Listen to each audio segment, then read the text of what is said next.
श्रीराम समर्थ।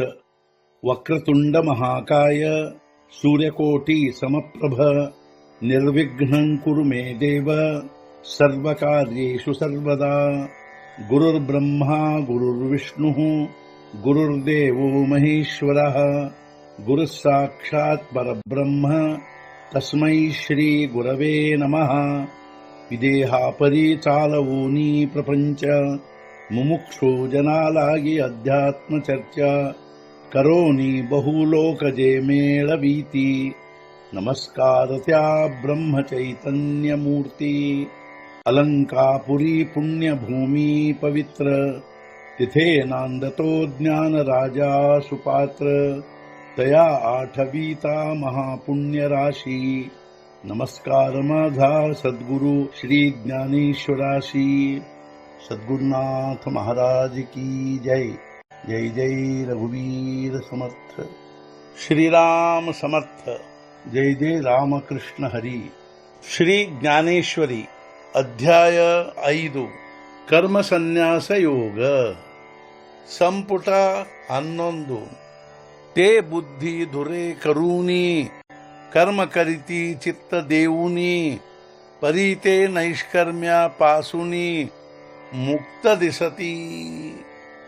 ಮುಂದೆ ಮಾಡಿಕೊಂಡು ಬುದ್ಧಿಯನ್ನು ಮಾಡುವನು ಲಕ್ಷ್ಯಗೊಟ್ಟು ಕರ್ಮವನ್ನು ಆದರೂ ಹೊಂದಿದವನಾಗಿ ನೈಷ್ಕರ್ಮ್ಯವನ್ನು ಮುಕ್ತನಾಗಿ ಕಾಣುವನು। ಮನುಷ್ಯನು ಬುದ್ಧಿಯನ್ನೇ ಮುಂದಿಟ್ಟುಕೊಂಡು ಲಕ್ಷ್ಯಗೊಟ್ಟು ಕರ್ಮ ಮಾಡುತ್ತಿರುವನು, ಆದರೂ ನೈಷ್ಕರ್ಮ್ಯ ಭಾವ ಹೊಂದಿದವನಾಗಿ ಮುಕ್ತನೇ ಆಗಿರುವನು। जे बुद्धीची ठाऊनी देही तया अहंकाराची सेची नाही। मनोनी कर्मेची करिता पाही चोखाळले।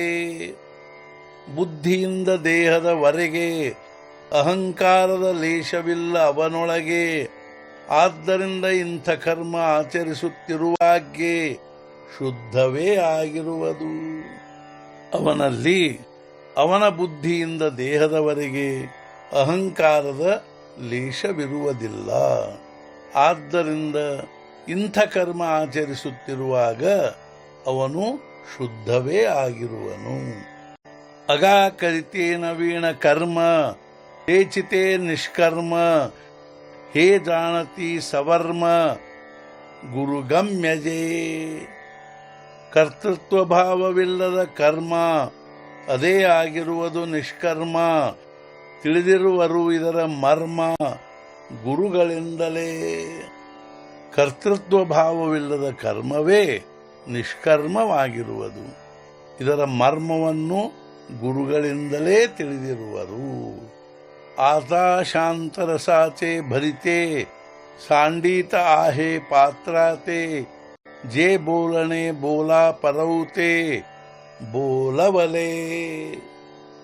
ಈಗ ಶಾಂತರಸದ ಮಹಾಪೂರವು ಮೀರುತ್ತಿರುವುದು ತನ್ನ ಪಾತ್ರವು, ಕಾರಣ ಶಬ್ದದ ಆಚೆಗಿನ ವಿಷಯವು ಹೇಳಲಾಯಿತು। ಶಾಂತರಸದ ಮಹಾಪೂರವು ತನ್ನ ಪಾತ್ರವನ್ನೇ ಮೀರುತ್ತಿರುವುದು, ಕಾರಣವೇನೆಂದರೆ ಶಬ್ದದ ಆಚೆಗಿನ ವಿಷಯವು ಹೇಳಲ್ಪಟ್ಟಿತು। ಏಥ ಇಂದ್ರಿಯಾचा पांगू जया फिटला आहे चांगू, तयासीची आथी लागू ಪರಿಸಾವಯ। ಇಂದ್ರಿಯಗಳ ಪರಾಧೀನತೆಯನ್ನು ಸಂಪೂರ್ಣವಾಗಿ ಕಳೆದುಕೊಂಡವನು ಹೊಂದಿರುವನು ಅಧಿಕಾರವನ್ನು ಶ್ರವಣ ಮಾಡುವುದಕ್ಕಾಗಿ। ಇಂದ್ರಿಯಗಳ ಪರಾಧೀನತೆಯನ್ನು ಸಂಪೂರ್ಣವಾಗಿ ಕಳೆದುಕೊಂಡವನು ಮಾತ್ರ ಇದರ ಶ್ರವಣ ಮಾಡುವುದಕ್ಕಾಗಿ ಅಧಿಕಾರ ಹೊಂದಿರುವನು। ಹಾ असो अति प्रसंगू न संडीपा कथा लागू, होईल श्लोक संगती भंगू म्हणोनिया। ಸಾಕು ಈಗ ವಿಷಯಾಂತರವು ಬಿಡಬಾರದು ಕಥಾ ಪ್ರಸಂಗವು, ಆಗುವುದು ಶ್ಲೋಕ ಸಂಗತಿ ಭಂಗವು। ಆದ್ದರಿಂದ ಈಗ ಈ ಎಲ್ಲ ವಿಷಯಾಂತರವು ಸಾಕು, ನಾವು ಕಥಾಪ್ರಸಂಗ ಬಿಡಬಾರದು. ಏಕೆಂದರೆ ಹೀಗೆ ಮಾಡಿದರೆ ಶ್ಲೋಕ ಸಂಗತಿ ಭಂಗವಾಗುವುದು. ಸದ್ಗುರುನಾಥ ಮಹಾರಾಜ್ ಕಿ ಜೈ. ಜೈ ಜೈ ರಘುವೀರ ಸಮರ್ಥ. ಶ್ರೀ पंढरीनाथ महाराज की जय.